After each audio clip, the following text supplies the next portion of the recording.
Gurave Gaurachandrai Radhikaya Tadale Krishnaya Krishna Bhaktaya Tad Bhaktaya Namo Namah. Shri Sachinandan Gaur Hari Ki Jai, Shri Harinam Prabhu Ki Jai, Shri Gaur Nityananda Gaur Gadadhar Ji Ki Jai, Shri Radha Mohan Radha Govinda Dev Radha Gopinath Ji Ki Jai, Gaur Bhakta Vrinda Ki Jai, Gaur Praman Hari Gaur.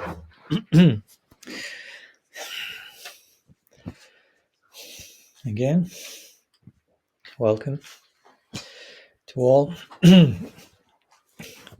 Getting together one more time for in sacred circle, sacred Vaishnav assembly, trying to all of us bring together the presence of Bhagavan deeply and deeply in our hearts. Bhagavan, Bhagavati. That's basically how Krishna is defining sadhu sanga in the Bhagavad-gita. And this day, I didn't say it, but these days I was thinking so much about this verse because it's very much like a verse you can use to describe what has been taking place these days, which is one of the four essential verses of the Bhagavad-gita, 9 verse 10 chapter, where Krishna is basically defining what sadhu sanga. After having said what's a sadhu in the previous chapter, as we say apichet sudaracharo, as we describe these days, someone utterly honest. Then he says, Matchitamad gata prana katayantastamam nityam bodhayanta parasparam tusyant katayantastamam nityam tusyanti charamanticha. So my devotees are getting together with me in the center. Bodhayanta parasparam. They enlighten one another. Parashparam, similar to parampara. Parampara means one after another. Parashparam means one and each other, like mutually, like a mutual bodhayanta. Bodhayanta means like enlightenment.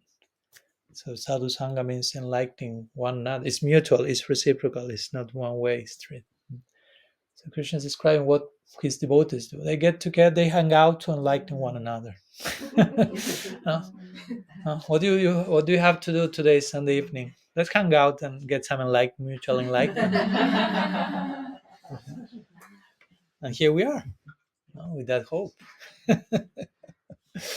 Right? Katayanta Shramam Nityam. And how they do that? Perpetually Kataya, engaging in Kata about me, talking about me. And talking about Krishna, of course, as we have shown, it's not necessarily only saying Krishna is blue, he plays a flute, peacock feather, dances in Vrindavan with the gopi. Of course, all that's true as well.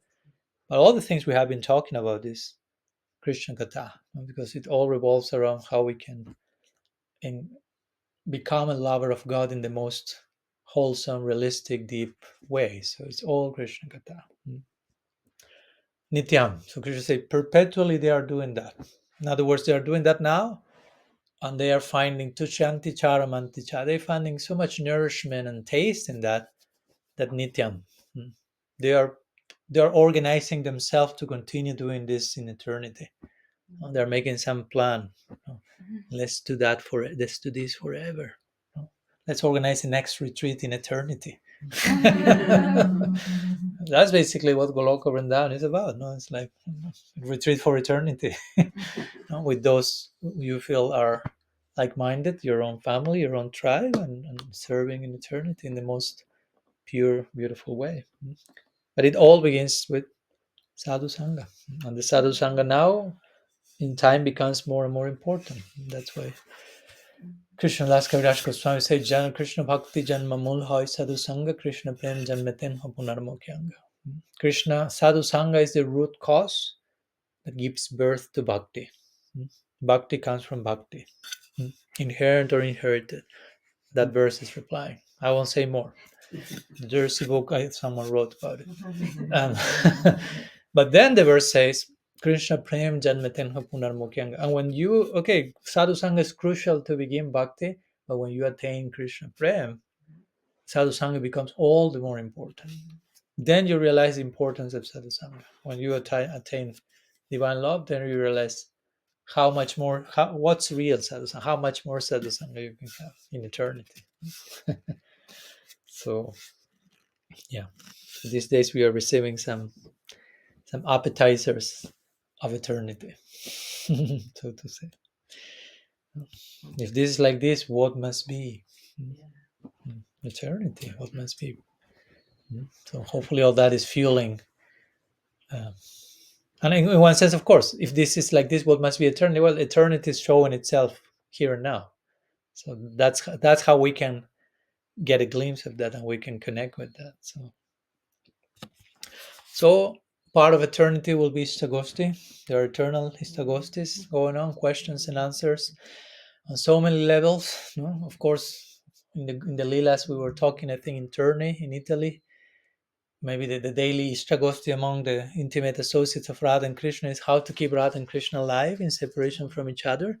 So how creative we have to be to make the necessary arrangements to organize the reunion, because they are no longer able to tolerate their separation in divine love. So what to do? Istagosthi. Questions and answers. Yeah, literally. That's still an Istagosthi. That's the ultimate Istagosthi. Because Istagosthi, Gosti means like reunion, and Ishta means around one's Ishta, around one Ishtadev. So the Manjaris are reuniting literally around their Ishtadev, Sri Radha, who is fainted on the floor, dying in separation of Krishna, and they're asking to one another, what now? How to keep her from dying? How to make the questions and answers around her Ishta, around her deity, and the Priyanarma Sakas are doing the exact same thing around Krishna in the same moment. Krishna is fainting in separation from Radha, and they are questioning what to do, how to organize for the next clandestine meeting. Remember, this is all in the underworld, so to say. It's subterranean. No? So that's even more, requires more creativity. That's why divine love is compared to creativity. It's the highest creative force. It needs to. So again, that's the ultimate Istagosthi, but we have to begin somewhere. So here we are. We are nobody, as we always say, who we are, but by the grace of bhakti, by the arrangement of Yogamaya, Purnamasi, and all these beautiful angels and agents. In eternity, our daily duty and service will be to save the life of God on a daily basis, because they are dying in separation from each other. I'm nobody. We are nobody in one sense, but saving the life of God on a daily basis, that sounds very interesting arrangement. So better we start Istagosthi here and now properly. So we are equipped with proper crafts and skillful skills to know how to respond to the necessity of the moment. So love is the ultimate responsibility, and responsibility means responsibility. What's your ability to respond to the need of the moment? That's why in the spiritual world we say they have the highest responsibility. They have the highest ability to respond to the need of the moment in the most creative way. So Istagosthi here and now is a way of entering into that space, getting closer and closer. So that's a brief introduction to what we are supposed to be doing during the next few minutes.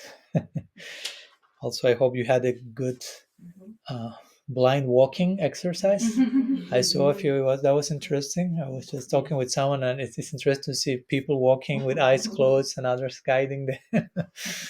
So I hope it was an experiential, somatic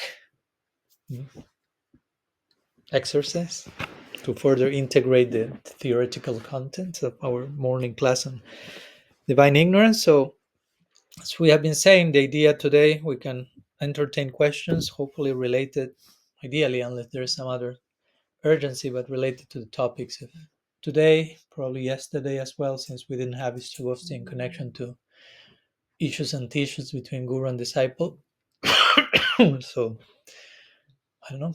I heard that there were many questions, so I'm fastening my own seatbelt. I'm not telling you fasten your seatbelt. I'm fastening mine now. So, Jamuna, yes.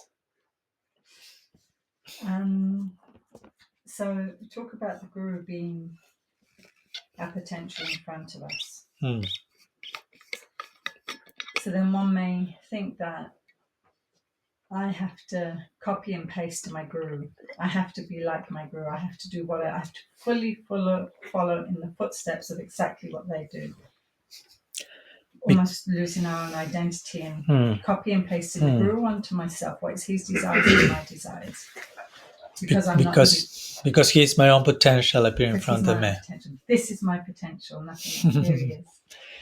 Yeah. I like how Jamuna phrases the questions. All right. Yeah. He adds masala to the question, right? Purva Pakshi coming there, the opposing view. Like, oh. Thank you for bringing some masala to the equation. So what do we mean by the Guru is our own potential appearing in front of us? Again, does it mean we have to become a replica of that person and dress in the same way? And well, if your Guru is male and you're female, we have a problem there to begin with. Or we have to adopt his or her mannerisms, and we have to have the same opinions on political issues. And if I hate eggplant, I have to love eggplant because my Guru loves eggplant. That's more personal. Or anything, no? Because again, as you say, many times we may get to that point of absolute imitation. And of course the answer is no. No, we are not supposed to imitate our Guru. Once someone asked Srila Bhakti Vallabh Tirtha Goswami Maharaj, he was the disciple, Acharya, successor Acharya of Bhakti Daita Madhav Maharaj, who was a disciple of Srila Bhakti Siddhanta Saraswati Thakur. Someone asked him, what's the difference between Anukaran and Anusharan? Anukaran means imitation. Anusharan means following to the footsteps. Again, be careful of conflating these two. So you have to be careful to conflate so many things, belonging and fitting in, etc. Sometimes we conflate imitating anukarana. No? Kar means to do, and anu means to do the same thing that the other person is doing. Anusara, sara means essence. So anusara means to go after the essence, like to follow the essence of what the person is doing. One thing is to do what the person is doing, the other thing is to follow the essence of the internal essence of the external act. So someone asked him how to know the difference between the two. How do I know that I'm not imitating, basically? It's a genuine concern. No, we don't want to become imitators. The Guru is not telling ideally the disciple, imitate me. And then I go to the question. So he said, and I appreciate the answer very simply, but very to the point, is the difference between imitation and following the footsteps is that you know which is the internal intention of the Guru in doing whatever he or she is doing.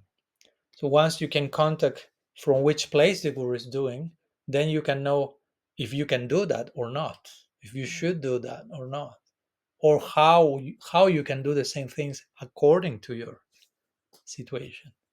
So then it doesn't become imitation, because you contacted the internal spirit of the action, and then you realize, okay, Gurudev is doing this from this internal place, where I am in connection to that. Can I do that myself, or that will be sahaja, imitation? Okay, maybe I cannot do that, but I can be inspired by that, and I can draw the inspiration and apply that to my present situation, right? Like if you study the life of Raghunath Das Goswami, hopefully you don't become inspired to imitate him, because that can become dangerous. We may need to call an ambulance, because we will start to sleep 2 hours per day, not eating, and doing a lifestyle that is for most people dangerous. For him, he was not even aware of that. He's not like, okay, I will put my alarm in my cell phone to sleep 2 hours. No. He will sleep 2 hours when he slept, and things like that. So when we say that the Guru is our own potential appearing in front of us, we are saying that in a dynamic way. No, we are not saying that in a literal way. No, like whatever Gurudev is showing, you have to be that in all the external details of that. But we are talking about the essence. No? A genuine guru is, we know the symptoms of a genuine guru. I don't know, which are the symptoms of a genuine guru. You made the exercise yesterday. In your list, you put some ideal features, so to say, of a teacher and a relation with the teacher that is deep, profound, inspiring. So, can you share a few of those? Humble. Humble, compassionate, Kind and caring. okay, kind, caring. Doesn't tell you what to do, but rather accompanies you on the journey. Okay, yes, Always a student. always student, Sincerity, sincere. Balanced humanity. Again, sorry? Balanced humanity. Balance humanity, okay. Yeah. And again, so all the things. So we want all those things. We have those things on some level. On some other level, we feel we are falling short of those things. So a guru is someone who ideally is showing those things in a level of exposure that is, again, is mirroring back and showing us, don't be complacent with your present level of compassion, kindness, and balance. All this can be attained, and you can do that as well. No? So, but the point is how to do that in my own way. No? Again, so that's why we are saying the guru is accompanying the disciple in how to actualize those things in the unique individuated way the disciple is meant to be. A disciple is meant to be an individual. So again, a guru is not just like, do what I say, do what I do, think like I think, and become me. No, that sounds a little narcissistic, no, or impersonal even. Like, your goal is to become me in every respect. It's like, whoa. Even if I love the person and I'm totally charmed, the idea of becoming the person is like very, very strange to say the least. So yeah, the guru is our own potential in the sense that it's an example of, and in the beginning it all may start in imitation, of course. Again, as we say, beginning of relationships or practice, like we say today, the ducklings are imitating the mother duck. There's place for imitation. We are not condemning imitation. We are just saying at one point the ducklings will be kicked out from home and like, have your life now. Sorry if it sounded a little rude, but they will be with the ducklings will be invited for individuation, right? That sounded better, right? Okay. But go to the essence. Don't need cottons for every word I'm saying. You go to the essence of my points. So this is the same. No, the guru is our own. The guru is a potential in the sense that the guru is pointing. Is I say it's our own potential, but remember, I very quickly say guru is a servant of our potential, and guru is a facilitator of potential. So the guru is showing a level of realization and depth that is inspiring to us, but very quickly he or she will be assisting us in attaining our potential as who we are, no, and not just imposing her own template. So that's why I'm trying to quickly say guru is our own potential, but he's a facilitator of potential. So he's trying to activate our own potentials in who all that we can be, and churning that and animating that, supporting the disciple in her journey of individuation. I don't know if that makes sense. Yeah. Like Teresa, yeah. No, Submerge, I'm thinking another angle of looking at that is that why we are attracted to a particular person as a guru, what's flowing through them. It's a calling. Through the guru comes a calling for us to be the best version of ourselves. So, and it's in that way that our guru also is our potential standing in front of us, because he or she is drawing that out. Yeah. Yeah, because again, we should never, in connection to that, thank you, we should never relate to the guru separate from his or her degree of representation of Krishna. No? Like, you cannot separate how Krishna is coming through that person, you cannot put that aside and just worship the person separate from that. If you do that, that becomes a personality cult.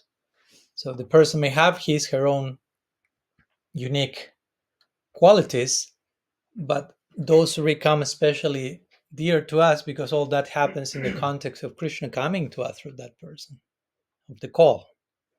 If there wouldn't be a call, those would be like, yeah, some cool human features. but we have to be careful not to, again, not to worship the figure, the human representative of the guru separate from the call that is coming through that person to us. You follow my point? So because many times the guru, of course, is an individual, is a person, and we appreciate the degree of surrender of his heart for the divine to flow through that. But many times also, yeah, the divine will flow through the guru in ways that the guru himself, herself, are not aware of that. No, many times that happen. No, like Srila Maharaj narrates many times he will go to Bhaktisiddhanta Saraswati Thakur after a lecture and tell him some point that he mentioned in class, and he'll be, I never say that. I didn't say that. And he was convinced. I didn't say that. And it's like, yeah, you say it is transcribed. No, I didn't say that. No? So something was like passing through them. No? So sometimes that becomes more overt. Sometimes it's more, there is still inspiration, but when it's aware of the inspiration come, there are degrees of all this, right? Sometimes when you may be sharing something and realize, wow, this thing I'm sharing is so cool, but it's not me, it's something else coming.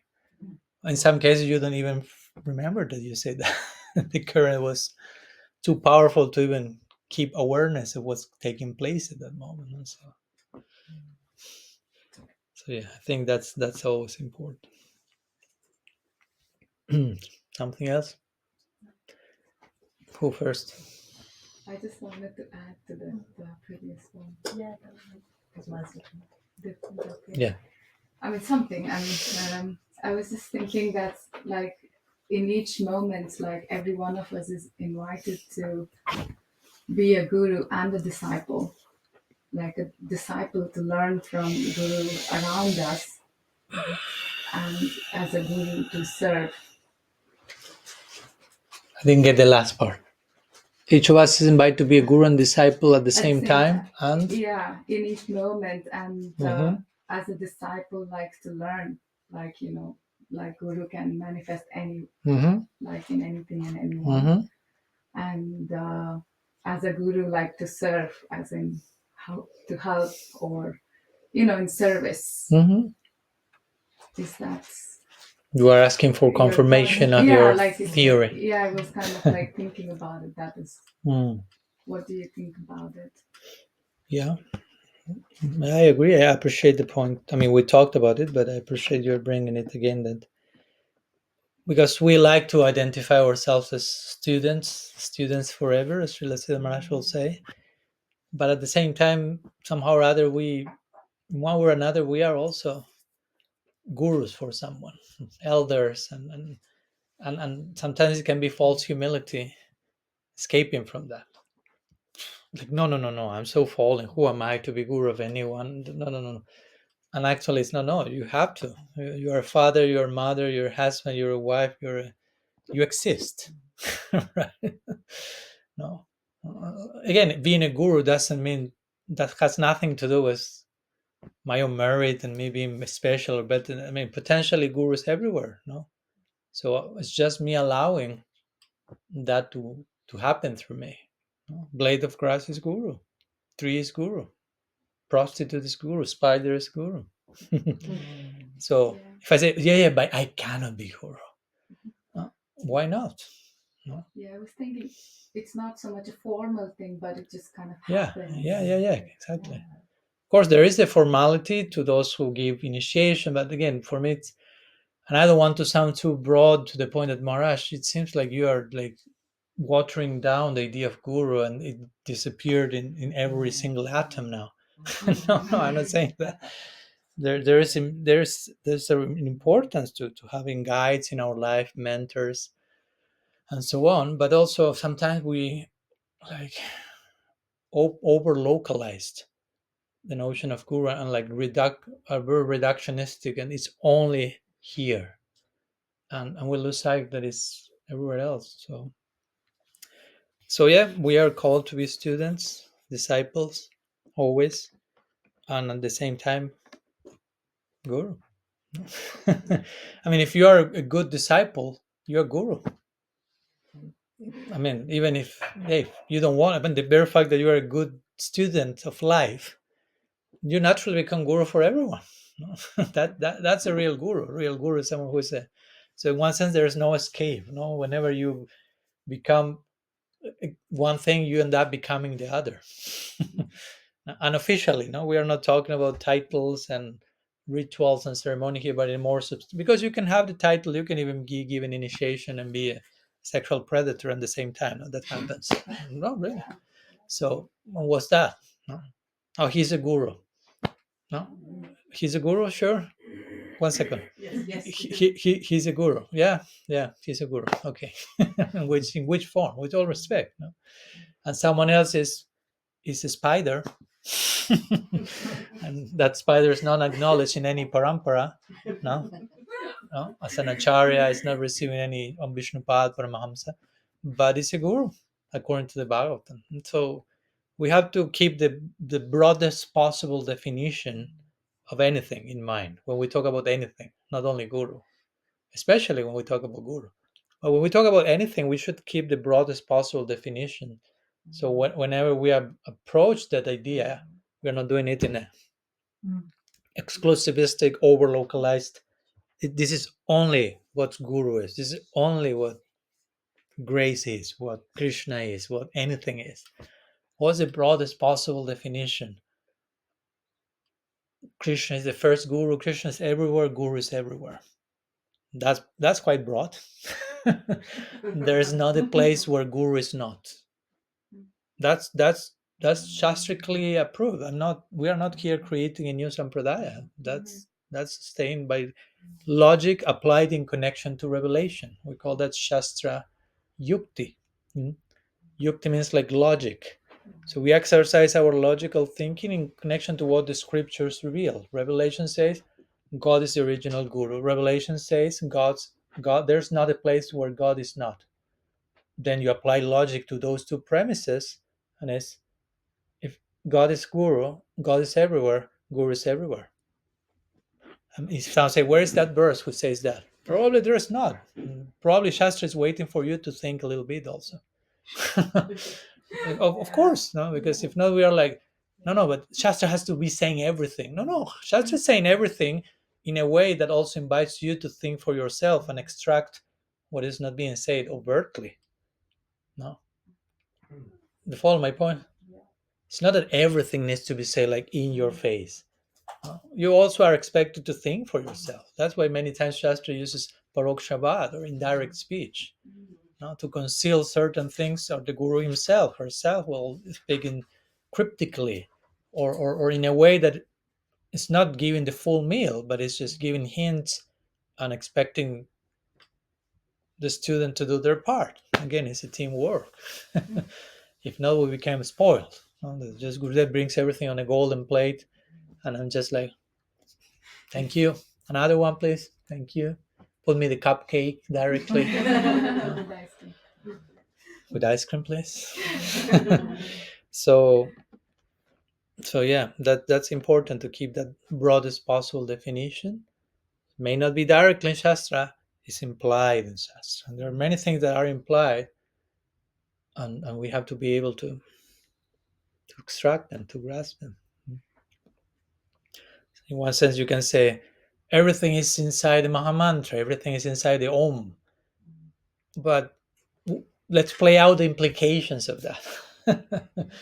That's our tradition. Sometimes we hear, okay, the Om is the original sound. From Om comes Gayatri. From Gayatri comes the first Veda. From the first Veda, 4 Vedas expand. From the 4 Vedas, you have Vedanta Sutra, Mahabharata, Bhagavad-gita. From that comes Srimad Bhagavatam. From Srimad Bhagavatam comes Chaitanya Chaitamrita. Then you have the books of the Sikhs, Goswami. But all that was in the Om. So what happened afterwards is playing out the implications of it. That's the duty of parampara. And that is an ongoing affair. It's not that, oh, they already did the work for us. Jai Gurudev, Purvacharyas ki Jai. Now we can rest forever. They have done. That's not praise of the parampara. No, that's laziness. That's complacency. Because again, reality is ever evolving. So there's always a need for further playing out of the implications. No matter how much the Goswami have said in their books, and I'm not downplaying the Goswami, no matter how much Krishna said in the Bhagavad-gita, there's much more to be said. Not because they are less and we are more, no, not in that direction, because the nature of reality is ever evolving. There's always much more to be said about everything.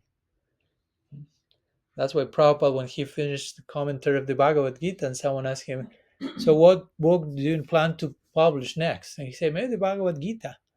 So I said, but you just published your translation. And he kind of chuckled.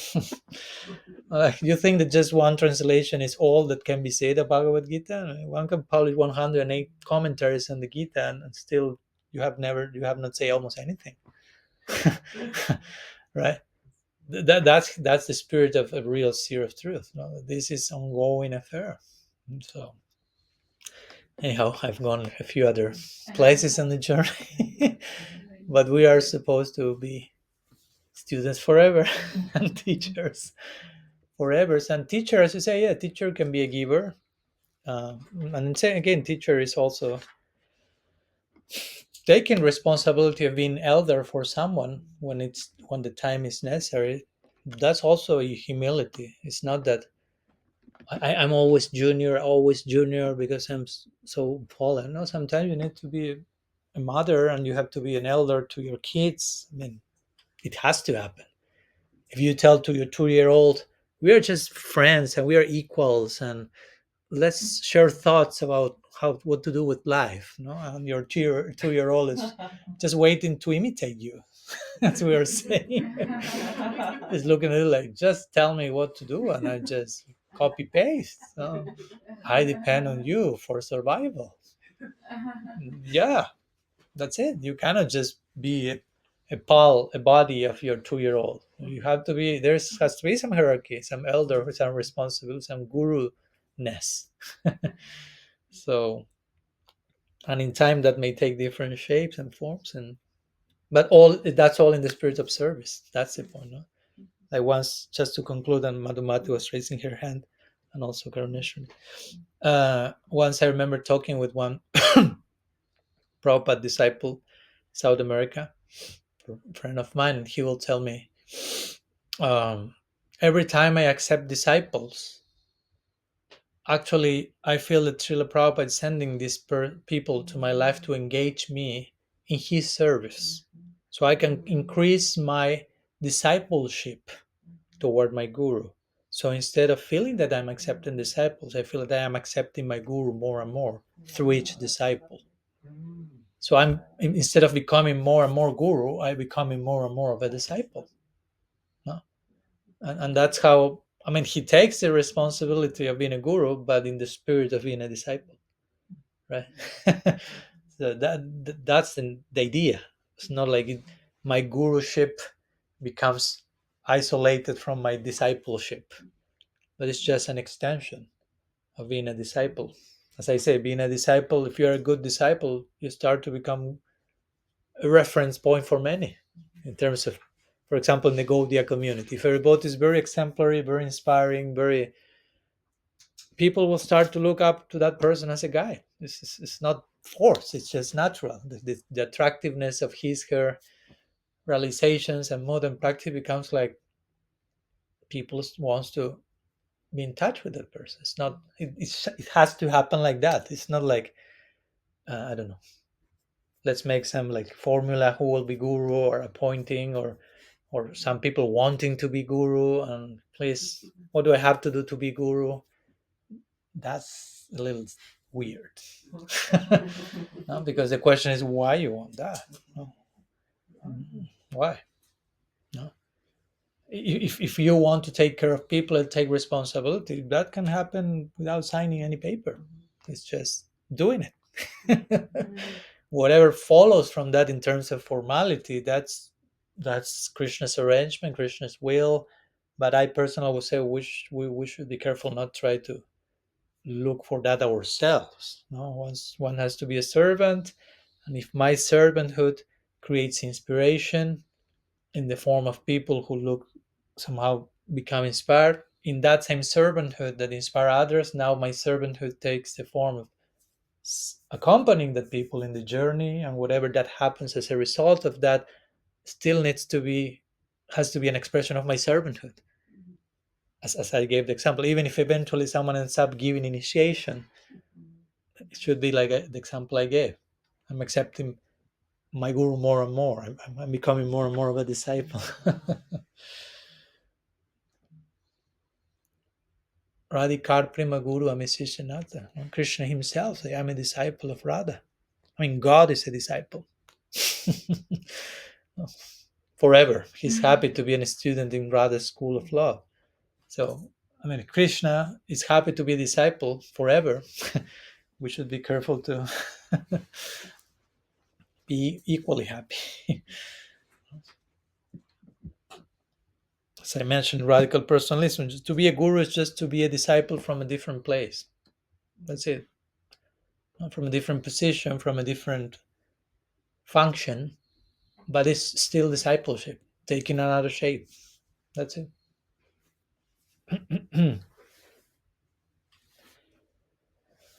Madam Mati, you had something in connection to the topic? Yes. I was thinking from the mama duck perspective.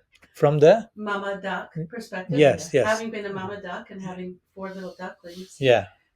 It's some of the joy in that is seeing the potential of each of these 4 ducklings, and they're all a little bit different. They're all mine, but they're so different, and figure out how to guide them in each different ways. I mean, my one son wanted to go into Army cadets. I was like, but he's not you. He's not me, and I encouraged him, and he flourished that way. And so watch it, so that just seeing the joy of them having their potential, actualizing it. So it's just, it's interesting for me to see it from that other direction. Thank you. Seeing them individually. Yeah, and I appreciate that you say that, like, you're kind of rejoicing in seeing the uniquely individuated flourishing of each person. And again, that's how a guru should be, like, relishing that, no? Relishing, seeing, witnessing how his ducklings are becoming unique, no, so to say. No, they are shedding the skin of imitation, so to say, and starting to feel for themselves and think and form their own criteria and have their own experience. And then it's very much father mother like, because it's the first is more like, okay, I will tell you what is what, no need to go anywhere, just look at me, imitate me. And eventually knowing when to let go a little bit, not so much, a little bit more, don't cross the street, come here. And at one point it's like, whoa, and in one sense even the roles reverse, as we say, and the student becomes a teacher, and the father is learning from the children. It's like, wow, what's happening here now? And that was interesting for me, just to it's given me a little more understanding of how our gurus must feel, just that joy in watching that growth. I hadn't really considered that before. If one doesn't have that, at least that intention to converge in that place, why you are a guru? No, it's like it raises some suspicion. If the more my disciples grow and individuate and think and feel for themselves, I feel threatened as a guru. No, I need to push you down. I need to cancel you. I need to dismiss you. I need to make you basically like flat as an entity. And that speaks about the integrity of my own project, my guru project. No? So, and then comes the question: why, if you don't want to see your disciples to flourish, why are you a guru? What's the actual reason why you are taking that position? What's the unresolved issue in your life, probably, that makes you put yourself in some position to keep people on a certain level, and whenever someone starts to flourish more, you cannot tolerate that? So maybe it has something to do with you and not with the disciples flourishing. Why you follow my point? So that's why again we go back. An ideal guru has to have some balanced, integrated humanity and many other elements. So when these things happen, every disciple starts to become its own flower. That is, the guru is celebrating that. No? Not only it's not threatened, but it's in ecstasy seeing that. And again, that's the example of the Bhagavatam. Sukadev Goswami is, again, this is not only the disciple of Vyasa, it's the son of Vyasa. So we have the two analogies there, no? Duckling, Papa Duck, Vyasadev, and Sukadev, he's the duckling who is born not as a Gaudiya Vaishnava, so not as a Vaishnava, it's more as a Brahmavadi, and somehow goes through a whole conversion, so to say. And his father, Vyasadev, instructs him in the Bhagavatam, and eventually his son becomes Sukadev Goswami. And Vyasa is so much rejoicing, how to say in English, basking in glory, no? In seeing his own son giving Bhagavad-gita to Parikshit Maharaj, and Vyasadeva is just like cannot contain himself. Not to the point, as we said the other day, that he calls his guru. Narad, and grandpa comes to this scene.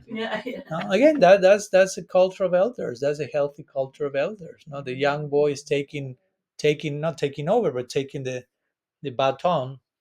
Now Sukadev is speaking Bhagavatam. His guru is listening, learning from him, wondering at that. The guru of his guru, they're all grandfather, father, like learning from the child. So that's the Bhagavatam. So the Bhagavatam, again, maybe we say, but Maharaj, there was not a verse who was saying that that Vyasadeva is showing the example of a guru who is rejoicing in the glory of seeing his disciple flourishing in individuation. Where is the verse that says that? You have to learn to read between the lines. It's there. Again, it's there. The Bhagavatam is not just the verses; it's what's in between the verses, in between the lines, in between the letters and the syllables. Oh, that's a culture of guru-disciple culture the Bhagavatam is seeing. We've missed the mark. Okay, let's shoot again. Let's get closer to the center. So yeah, thank you for example. Thank you for the mother duck analogy. Thank you, Richard. Well, thank you, the ducks, for being born nearby that and the whole stuff. Yeah, For being fully who they are. yeah, exactly. Yeah, we have to. I think I heard some Christian, I don't know, theologians, philosophers, but they will say that the duck is the favorite animal of God in their own tradition. I think because the duck can fly, can swim, and can walk. Oh. No? So there's something special about the duck. Whoa. Uh-huh. She said it can't crawl. It can't crawl. Can't crawl? She said. Let's see, we'll see. Don't spoil the parties with other Radha. Karneshwari. Is it okay to ask a question from what you said in the introduction to tonight's class? Yeah. I don't know if it's such a relevant question for everybody, but I think of it every time you speak about saving the life of Radha and Krishna on a daily basis. It's a little too much, sorry. No, but it just brings up the same question every time you say it, so I knew I'd ask it eventually. So, if that's the...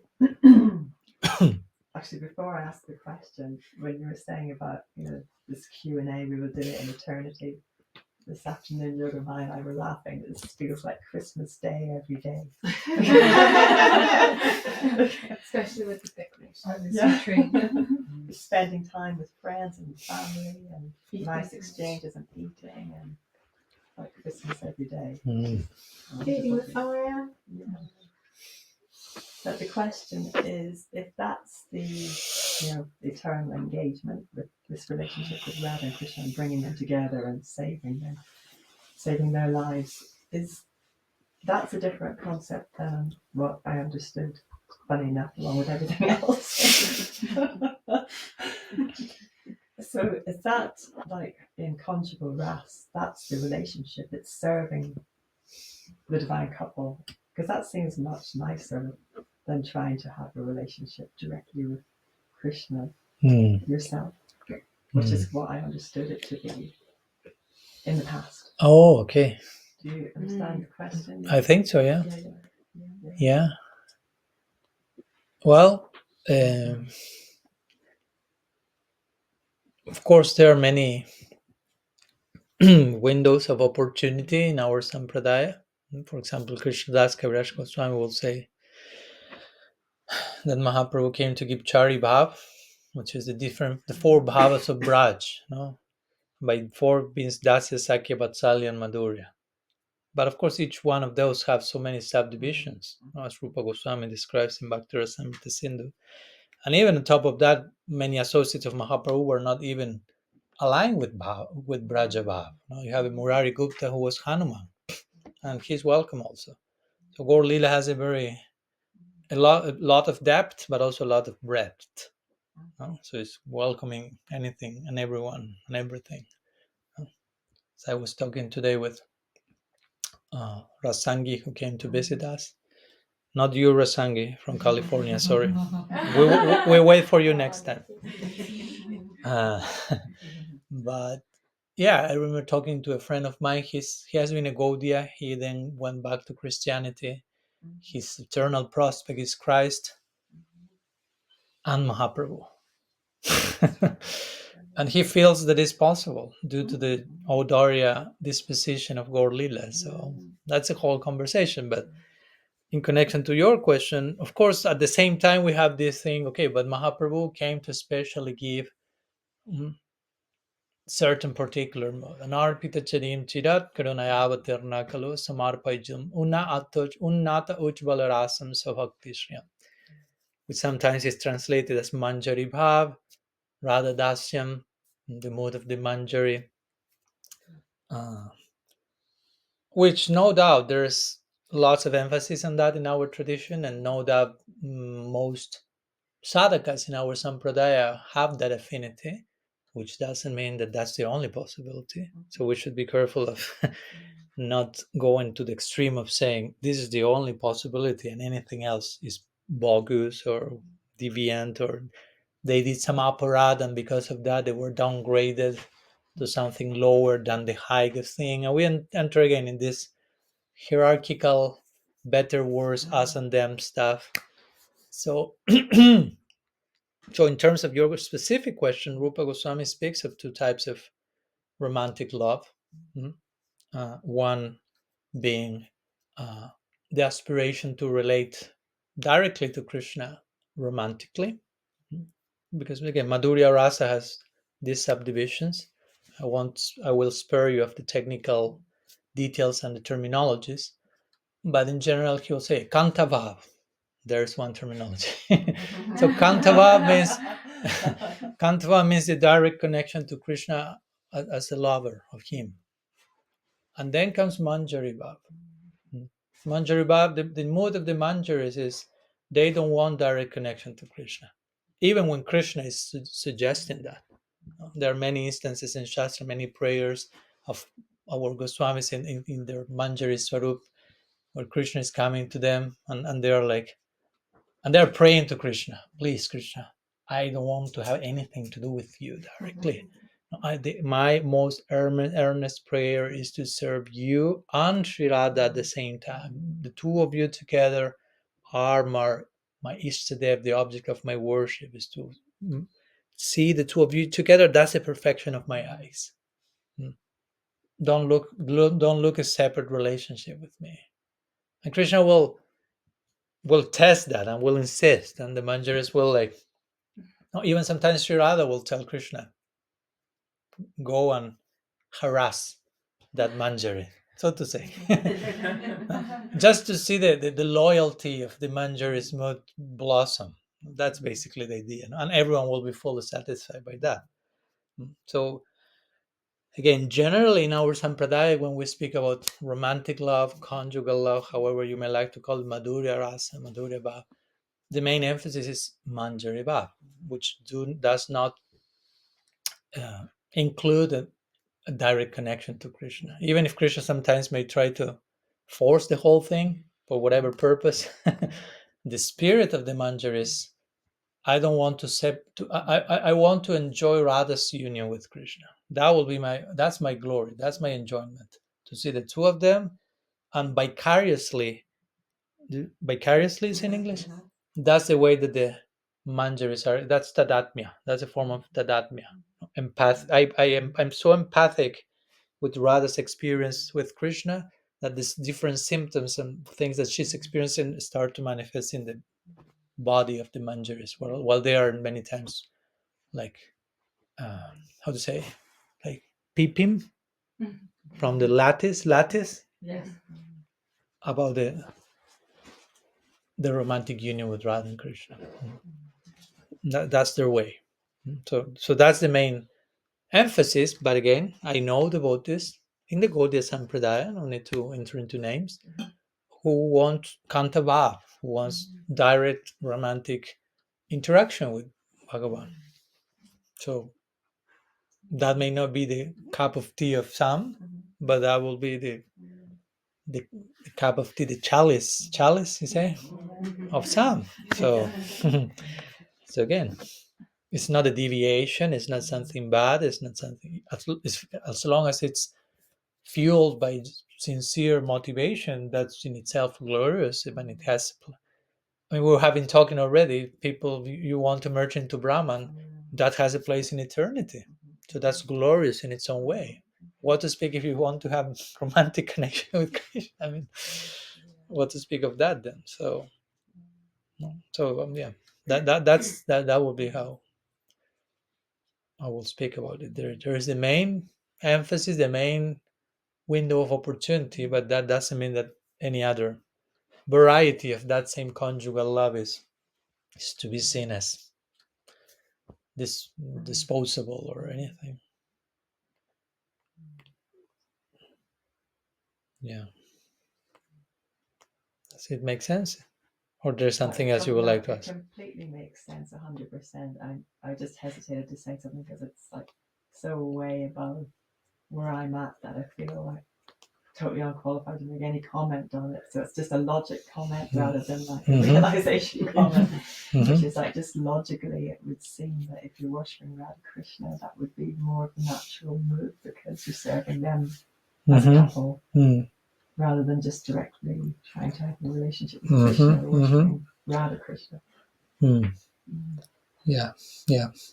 That's the main, like the famous song from Narottam Das Thakur, Radha Krishna Prana Mora Jugal Kishore Jivane Maranirati Nahi anymore. Like Radha Krishna Pranam, Radha and Krishna, Jugal means the couple. So Jugal Kishore, this young, youthful couple, they are my life and soul. The two together, not one, not only the other. They don't only, of course, the Manjaris are known for Radha Dashyam, for being exclusively dedicated to her, but their dedication to her is in the context of her union with him. No, it's not like they hate Krishna or something like that. No, and we love Radha so much that no, they know. I mean, they love Radha so much that they know what's Radha's heart, so they love Krishna naturally. But they love Krishna in their own unique way. No? It's not that they don't love Krishna. Yeah. That would be kind of the famous example of Bhaktisiddhanta Saraswati Thakur. He was once at Radha Kunda with his devotees, and then came a person from the government and started to do Dandavat Parikram to Radha Kunda. And one devotee came and told Prabhupada Bhaktisiddhanta, oh, he's doing Danda Parikram to Radha Kunda. He must have so much devotion for Radha. And Prabhupada Bhaktisiddhanta said, yes, but his devotion is different from ours. He's worshipping Radha because she's the favorite of Krishna. We are worshipping Krishna because he's the favorite of Radha. No. Like he made, that was his Manjari Bhav biased perspective. No? Yeah, we have something to do with Krishna in the context of Radha. No. Some other people will be the opposite. We are not criticizing them. It's just like they're different again, perspectives, and that perspective will create different order of priorities, so to say. The Priyanarma Sakas will be basically the same, but in the other direction, in one sense. They're friends of Krishna who are familiar with his romantic life, and they're assisting Krishna to get united with Radha. But her main focus is Krishna. Again, it's not that they're dismissed Radha, because she's so important for him. They give their life for creating their union. Yeah. Okay. Actress. I have something to comment on Sweta Dweeps. I was it came the other day and I was reminded that as far as us being guru, I think we are always guru in the fact that Always guru in? each of us, Mm. that we can help someone learn that they are either lovable or they are not lovable. Like in any interaction that we have, even with the cashier at the store. Mm. We're in a position to help people learn that about themselves, that they are lovable or that they are unlovable. Mm-hmm. Responsibility. Mm-hmm. Yeah. Thank you. Like if you want to think of the guru as someone who is giving a message, no? When Guru comes and gives the lecture, okay, what's the message the Guru Dev is giving? But what's the message you are leaving to the cashier in the supermarket? What's the message you're giving to each of you in our last interaction half an hour ago? There's always a message being given, a teaching or something. Yeah, So, I was thinking something like that in simple terms. okay. Yeah. Thank you. Something else? Sam? I have a more like a contribution thing. Just coming from what you said, back to Rasa, about how our interactions with people can be like a message to them, in terms of being almost like a spontaneous guru in the moment, like always kind of that opportunity. There's a lady who works in the corner shop down the road.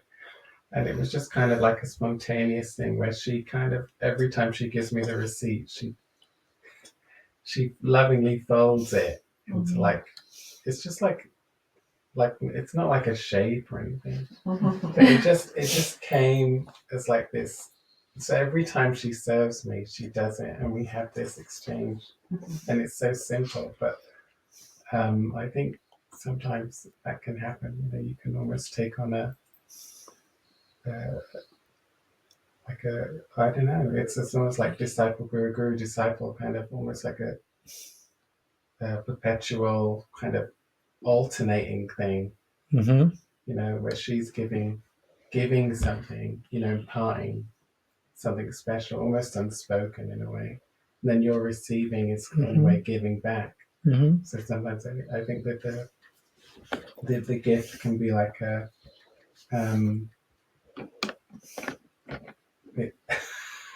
I had it and then I didn't have it. The gift that gets the something given can be just almost like that simple. Like it has depth, but there's no need for deeper context, than that. But it's just a spontaneous, like like an alternating. Yeah. I appreciate the last point you mentioned. It doesn't need to be deeper, in the sense that I know I'm having this interaction with the cashier. Probably we won't have time to get to know each other and become best friends, because I may meet 10 cashiers per day, and but given the circumstances, what can I offer in that 10-second interaction to make a difference, right? To make the world a better place, as they will say. And literally, I mean, there is a commitment. What's my contribution in that particular moment? No, like we were talking. Yeah. Like we were talking today also with Rasangi, like, because sometimes we have a very idealized, over-idealized notion of what it means to help people or to make a contribution. It's just go to the street and give a book, or whatever, certain ideas that qualify as compassion, help, making a difference. And in the name of pursuing those, sometimes we end up not being so compassionate, so kind, so empathic, and it's just get the book, or more than that, give me the money. Depending the case.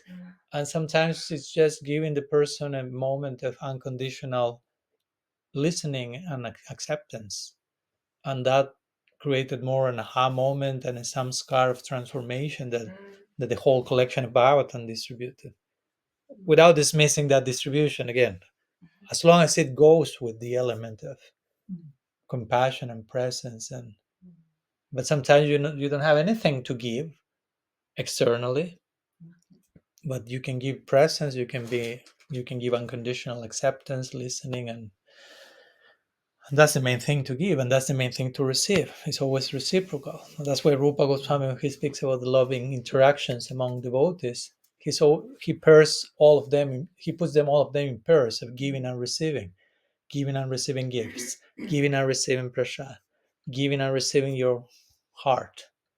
He never says just give or just receive. He says both have to be functioning. Both sides of the street have to be operative. And yeah, guru and disciple is both ends. As guru you give, but as guru also you receive. As disciple you give, as disciple you receive in their own unique ways. So we have to be trained in both things. Sometimes we have been quote unquote trained too much in giving, and sometimes not trained, but just emphasize of give, surrender, dedicate, and receiving is not in the script, so to say. No, I don't have. Receiving will be exploiting, selfish, arrogant.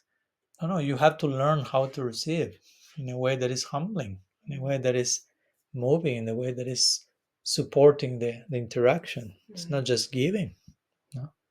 Sometimes we don't want to be loved. Sometimes our goal is to love Krishna, but how much we allow ourselves to be loved. No? If I don't give myself permission to even acknowledge that Krishna loves me, because I think that I'm crap, no, that happens. Like we were giving the example of the Dalai Lama the other day, right? Of self-hatred. And I was not with you. No. Oh, sorry. It was in yesterday's Zoom call I was having. And I was like, what happened, guys? Such a bad memory you have. So I will give the example here. So a few years ago, when the Dalai Lama went to the West first time, he was in the conference. He was already aware of the mind, the workings of the mind, of the Western mind, so to say, because there are some different features. And he will come, of course, decades ago, and he was giving, I think, a lecture, and someone asked him, so how to work with self-hatred? So he didn't understand the question. He thought he was listening wrongly. So he had a translator at that time, because his English was not the best. And he was like, so he was 15 minutes trying to understand the question. He thought that the hatred was coming from someone else, an enemy. The word self referred to until after 15 minutes, he realized that there is something called self-hatred. And he was shocked. And he said, I thought I understood the workings of the Western mind, but this is new to me. Self-hatred. And he said that from that moment, he changed all his presentation toward the West to the point of, first you have to learn to love yourself. At one point, you need to learn to forget yourself. But if you don't even first love yourself, you don't have a self to forget about. Really? So first you need to integrate and accept and love yourself. Then we can talk about self-sacrifice and self-forgetfulness in divine love. But if you don't even have a self that you have accepted, you cannot forget about that, so to say, because you have not yet accepted. That foundation is not there. Follow my point? So something in that connection with what we were talking just now.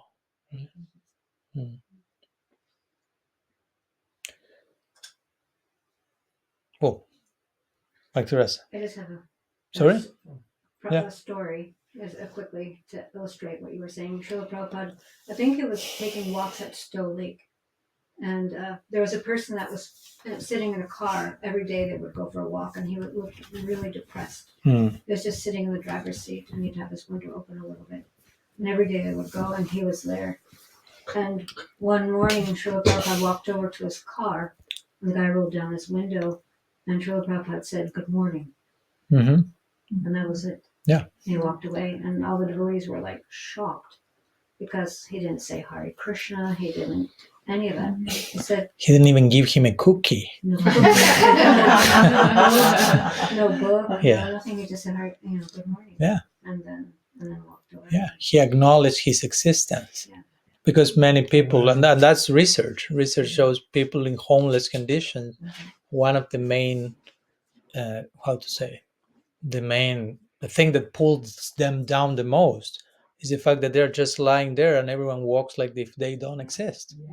So the best possible thing you can do to that person probably is saying good morning, like acknowledging their presence, not like they're invisible, an invisible bug lying on my side, because that's their experience, and of course that reinforces their own idea. I mean, don't think they have a very strong self-esteem probably in that situation. An environment that basically tells you you don't exist. So maybe the best thing you can do is just acknowledge their existence by saying good morning or whatever. No, of course, if you want to give something else, okay, but on the foundation of acknowledging, okay, here we are, and sometimes you don't need to be a homeless person in order to be a necessity of that. Some of us may have grown neglected by, I don't know, parents, or without any bad intention, but I don't know, parents who were emotionally unavailable, and somehow that gives you the message of you're not important, you are not as important, you do not exist. So many of us, again, first need to start to exist. Again, going back to this Dalai Lama situation, that maybe first there's, instead of trying to jump to Manjari Bhav, we need to start existing.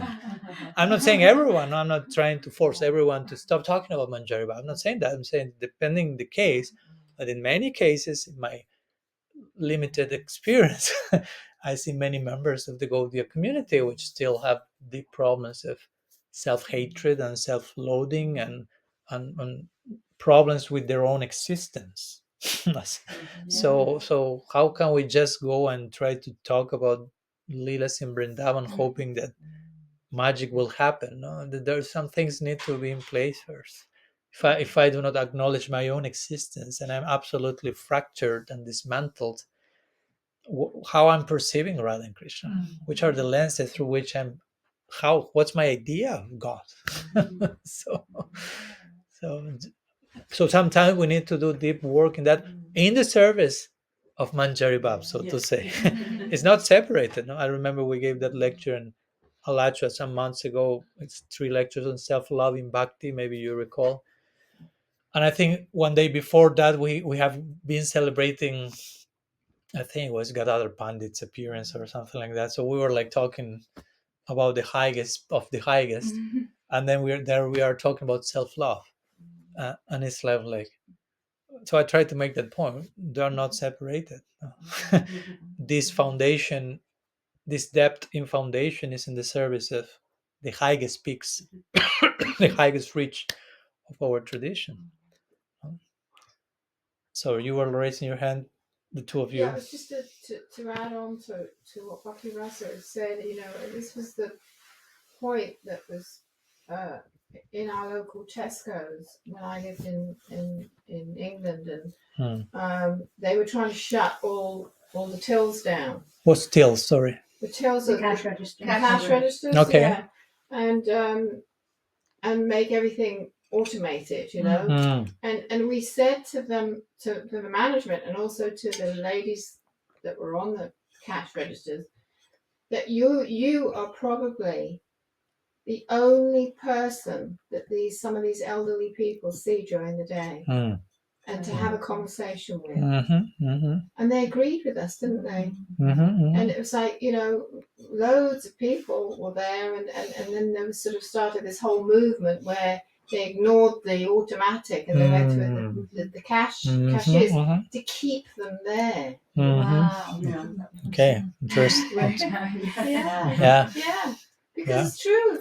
You know, these elderly people, they'll go there and they'll chat to the cashier, and she'll chat back and ask how they're doing and everything. And then what they've done now to the little coffee areas where they'd go and they'd get their little coffee, and outing for the day, they made it all automated. Yeah, and of course that same principle can be applied in so many areas, with everything becomes more dehumanized, basically. We don't need humans here, we don't need human, but that also takes the human interaction. And then they wonder why depression is. Thank you.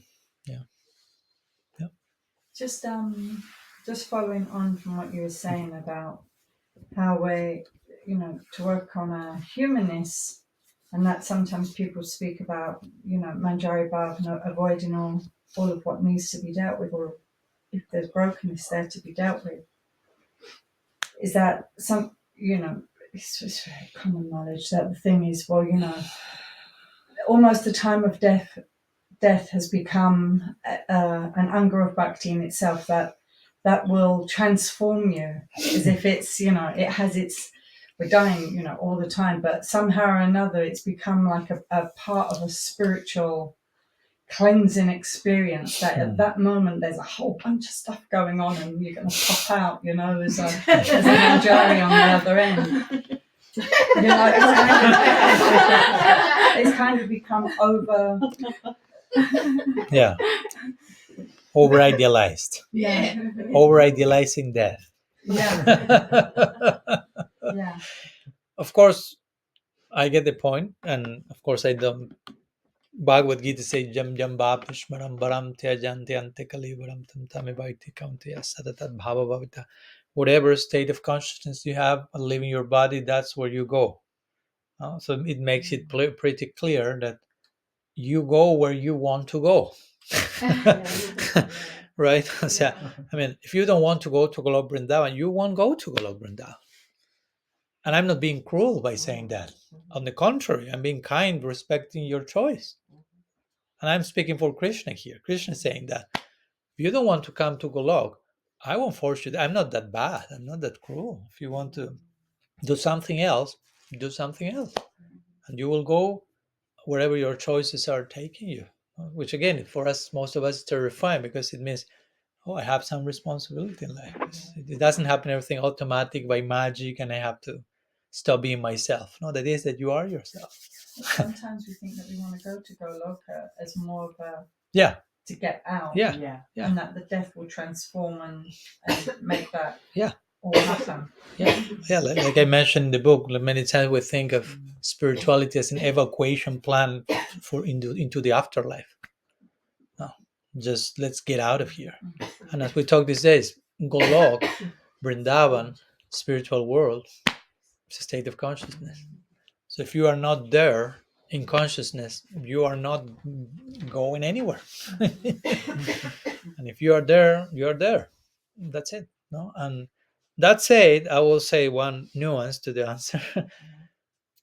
Of course, we have been through that. We have gone through death so many times. We don't recall probably, but we have at least experiences from near-death experiences and things like that, in which we know people that in that moment also there are certain things happening. There are some certain, even the very collapse of certain functions and things push the soul to a particular type of awareness. So even if you didn't have, let's say, certain focus and determination in certain aspects of your life, maybe in those last moments certain things collapse and allows you to have a vision of what truly matters, and you can take a particular intense decision that makes a difference. No? So I wouldn't also totally undermine, but I know that your question comes more from a place of magical thinking and just try to just not doing so much in my lifetime and expecting full magic at death. And the magic may happen, but do not live your life as full. The whole of the magic has to happen in that very moment, because that's not. And again, the point is that, and this is basic, but we may have missed the lesson, that the devotee doesn't care what happens after death. That's the point. I mean, as sorry, that sounds a little like discouraging, but Narayana parasarvena kutashan vibhyati swarga pavarga narake suvapitulyartha darshana. That's the Bhagavatam say. The devotee of Bhagavan, for him, for her, it's the same to go to heaven, to hell. They doesn't care, because they already arrived where they had to arrive. So what happens after death? No idea. No idea in one sense. In another sense is, I have an idea. I'm practicing bhakti. I want to practice bhakti, and Krishna is merciful enough, so to say, more than that, of course, but to allow me to continue practicing bhakti. So I have full trust. Goptri tu evaranam. I have full trust that Krishna is maintaining and protecting me, and he will continue to do so. That's it. All the other details, no clue and no care for that. That's Mahaprabhu's fourth verse in Shikshastakam. Mama janmani janmanishware bhavatat bhakti rahaitu. As long as that doesn't nature bhavatar bhakti ahaituki. Bhagavatam says, no? Sabai pun samparo dharmo yatho bhakti radokshaye haituki pratihata jayatma suprasidati. Haituki means unmotivated. No? Unmotivated doesn't mean without motivation, no? But without any further motivation than engaging in bhakti for its own sake. So bhakti is its own reward. Bhakti is for its own sake. So Mahaprabhu said, "Ahaituki pratihat janmani janmanishware bhavatat bhakti rahaituki." I don't care nadanam, najanam, nasundar. I don't care for wealth, for this, for that, for this, for not even for mukti. As long as I can engage in a haituki bhakti, as long as I can embrace bhakti for the sake of bhakti, mama janmani janmani, I can be born over and over and over again, and I'm totally fine with that. That birth represents a stage of ruchi. Ruchi means taste, real deep tasting. But when you have a real taste in bhakti, you have so much taste in bhakti that, again, you don't care for anything else. But what will happen after the? No idea. I don't care. I have so much taste in bhakti, and my taste will drive me. I trust my taste. So I think that's an important point, because sometimes we become too much of a strategizers. What will happen after death and how to. And actually, that's funny, because that's in the Bhagavad-gita. You study chapter 8, and Krishna speaks about different yogis, not devotees, other people, making all these arrangements to live under the right influence and constellations. So after dying, but it's clear that those are not the devotees, but the devotees are those who are trying to make all those astrological calculations, so to say. And in one point, Prabhupada even said, he said, for a devotee, he doesn't care, and probably when he leaves his body, if he's so absorbed in bhakti, he doesn't even know that he left his body. Imagine that. No? He was so occupied in something else, in serving Krishna, that, hey, you died. Oh, okay. I'm too busy serving now. Sorry. No. So that means you are beyond liberation. Liberation implies this concern with death and where I will go after. I don't want to return. Post-liberation means you don't care. You don't even notice death.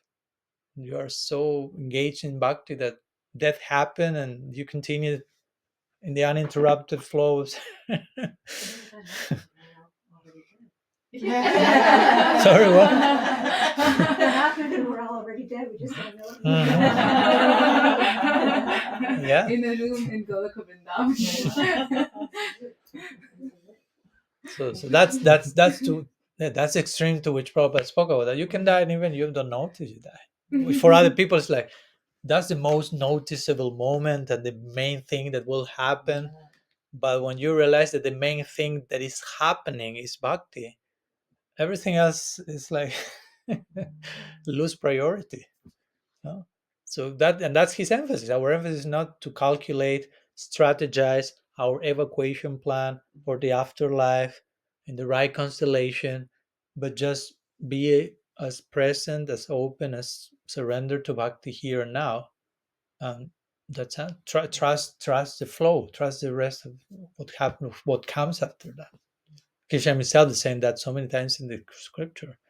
Like, you try to give yourself to bhakti, that's it. No, you don't need to be making master plans for anything else. No, that's the master plan. Everything else is taken care of, so to say. Heaven takes care of itself, so to say. Okay.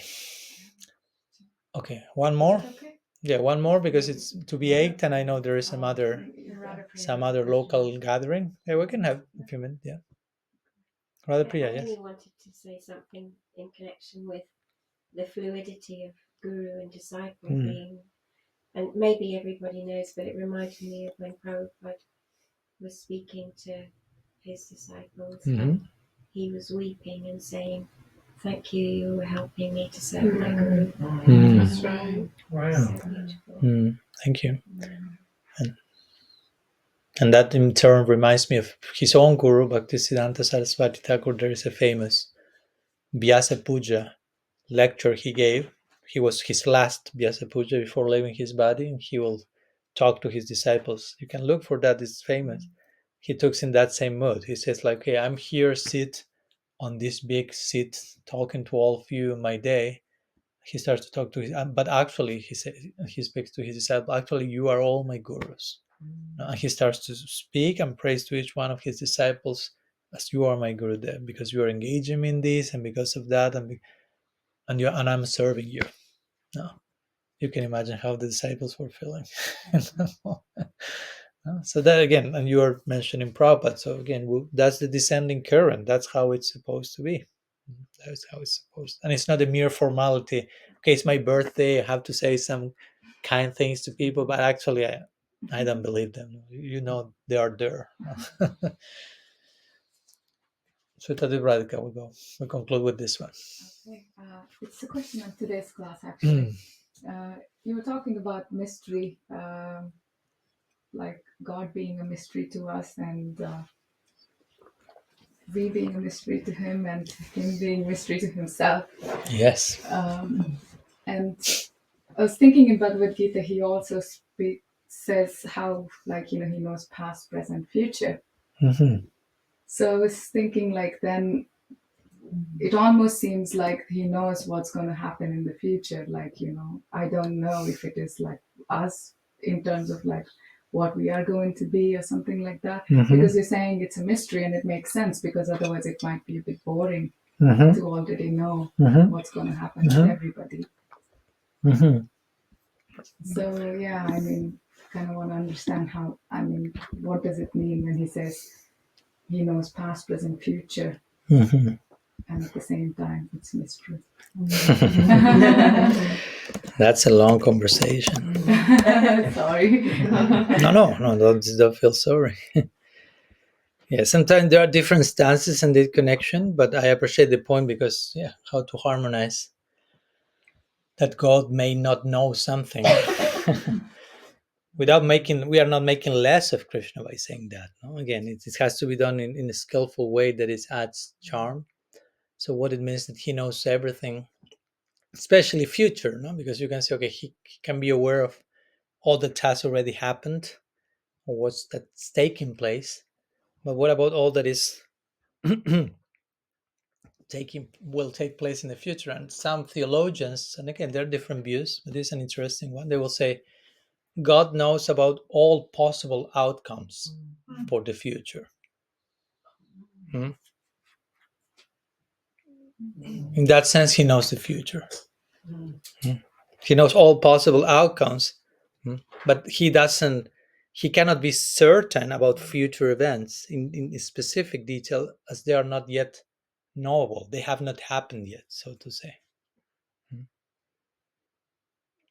That's one way of saying, of explaining that. It's a nuanced omniscience, you could say, if you want to put it that way. Like saying, okay, if human actions that have not happened yet do not exist in one way. What you will be doing tomorrow does not exist yet, and you have those must be freely chosen by you. No, that's the point. If those actions were absolutely known in detail and this will happen, we will say they are, and that becomes a little technical, but that those actions will pre-exist the moment of their choice. And somehow they are rendering the act of choosing them like an illusion or something like that. I will leave it at that. Very deep. Yeah, and it's almost 8, and I know there's another gathering here for some of you, not all of us, but some of you. So you may need some minutes in between. So we'll continue tomorrow in the morning. We'll meet for one more day, penultimate meeting in terms of the 7 pillars. We'll be talking about the realm of contemplative prayer. So see you tomorrow. Chaitanya Mahaprabhu ki jai.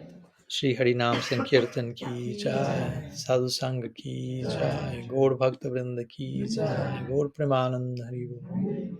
Vanchakalpataru Vishya Kripa Sindhu Bhyevacha Patita Nam Pavanebhyo Vaishnavebhyo Namo Namaha. Ananta Koti Vaishnava Vrinda